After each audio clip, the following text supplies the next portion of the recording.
Hi guys, my name is Claudia and I'm a dog nutritionist, and today we're going to talk about a couple of signs that your dog is telling you that they need a diet change.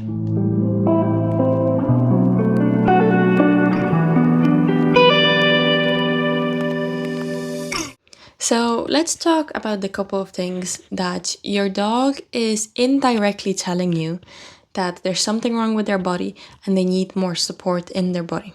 There's some things such as diarrhea. Your dog has constant loose stools, and it doesn't have to be very watery diarrhea because then we have to go to a vet and we have to address what's going on.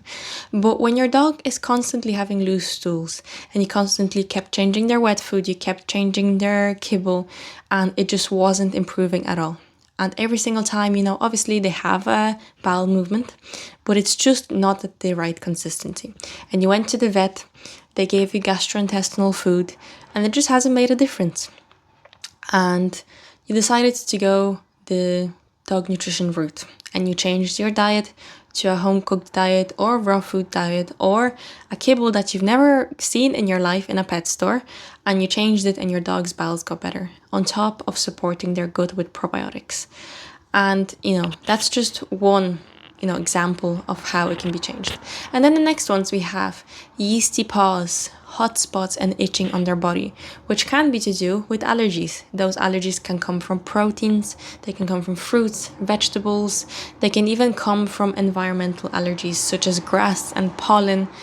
And then, after you started supporting your dog's gut with probiotics, you changed their diet, you started supporting their skin and their liver, and their body slowly started detoxing, and suddenly they have no issues and they can go on walks in long grass.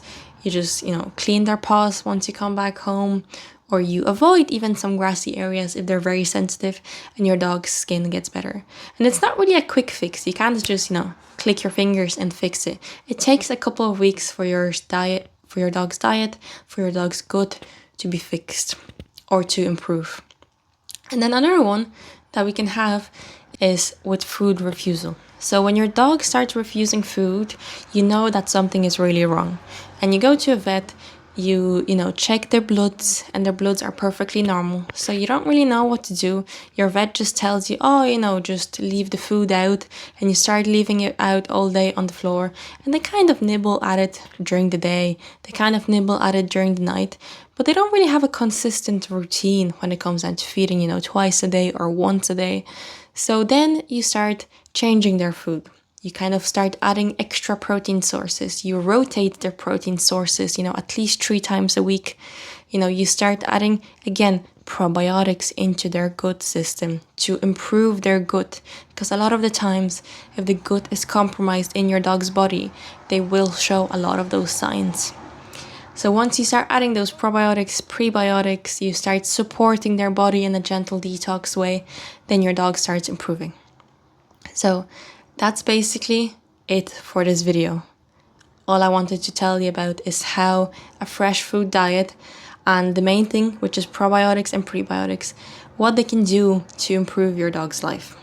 So if you have any issues with your dog, I am more than happy to help you with an assessment. All you can do is just give me a text. You can give me a call, you can give me a text on my socials, and I'll reply to you very quickly to help you with your dog's issues. So that's everything for today. Thank you so much for watching, and I'll see you in the next one.